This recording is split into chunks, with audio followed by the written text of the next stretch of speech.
रमता राम जपो रे प्राणी, अब तो सुन ले राम कहानी।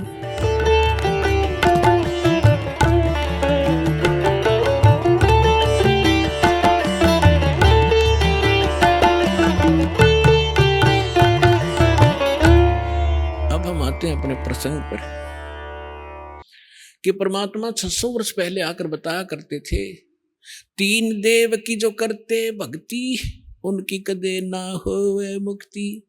गुण तीनों की भक्ति में ये भूल परो संसारे, कहें कबीर निज नाम बिना तुम कैसे उतरो पारे। अब 600 वर्ष पहले परमात्मा यही कहा करते कि इन तीनों ब्रह्मा विष्णु महेश की जो भक्ति करते हैं उनका कभी मोक्ष नहीं हो सकता।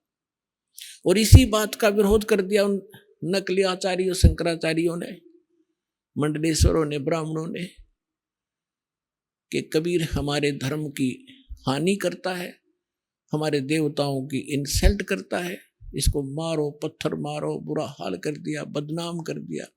ये क्या जाने सदग्रंथों को, ये क्या जाने गीता और पुराणों और वेदों के गूढ़ रहस्यों को, क्योंकि ये संस्कृत नहीं पढ़ा है। तो उस समय इन नकलियों का दाव लगा, लेकिन मालिक तो मालिक ही होते हैं। उनका उस समय आना हमारे लिए वरदान बना, और उन्होंने अक्षर ज्ञान नहीं था जैसा भी ये लोग मानते रहे, और उन्होंने वो ज्ञान बोल रखा जो वेदों और गीता पुराणों के अंदर, जो हमारे गुरु, धर्म गुरु आचार्य शंकराचार्य, मंडलेश्वर, जो संस्कृत भाषा के माहिर माने जाते थे, वो नहीं समझ सके हमारे सदग्रंथों को। और वो परमात्मा ने 600 वर्ष पहले बोला था कि ब्रह्मा विष्णु महेश की मृत्यु होती है, ये अविनाशी नहीं है, इनकी माता दुर्गा है, इनके पिता काल हैं, ज्योत स्वरूपी निरंजनी सरपुरुष है। लेकिन उस समय हमारे तक ये ज्ञान नहीं आने दिया गया और इसको दबा दिया गया, कबीर साहब को बदनाम किया गया। वो धानक था, जुलाहा था, वो क्या जाने सदग्रंथों के बारे में। अपने आत्माओं, परमात्मा कच्चे काम नहीं करते, समर्थ होते। यदि उस समय भगवान नहीं आए होते तो आज हम कैसे पहचानते भगवान कैसा होता है। उस समय जो लीला कबीर परमेश्वर ने की, और वो, और वेद बताते हैं कि ऐसी लीला भगवान करता है, और उन जैसी लीला आज तक जिनको हम भगवान माना करते थे उनकी हिस्ट्री में, उनकी जीवनी में नहीं है। तो जो वेद बताते हैं परमात्मा की डेफिनेशन, और वेद बताते हैं परमात्मा की महिमा, और वो अगर किसी की लीला में मिलती है तो who is God, he is God.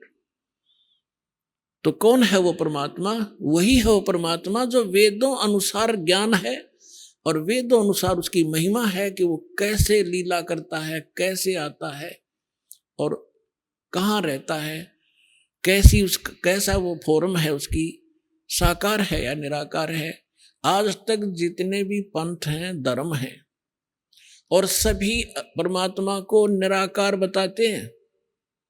उसका कोई आकार नहीं, वो बॉडीलेस है, उसका कोई शरीर नहीं है, वो तो सर्वव्यापक है। और हमारे सभी धर्मों के सदग्रंथ बताते हैं वो परमात्मा नर आकार है, मनुष्य सदृश है, सशरीर है, उसका नाम कबीर है। और ऊपर अपने निज स्थान में, ऊपर के लोक में, सतलोक के अंदर वो एक बहुत बड़े गुम्बज में विराजमान है, और वहां उसके सिर पर सेरा है, मुकुट है, और ऊपर छत्र है उस परमात्मा की।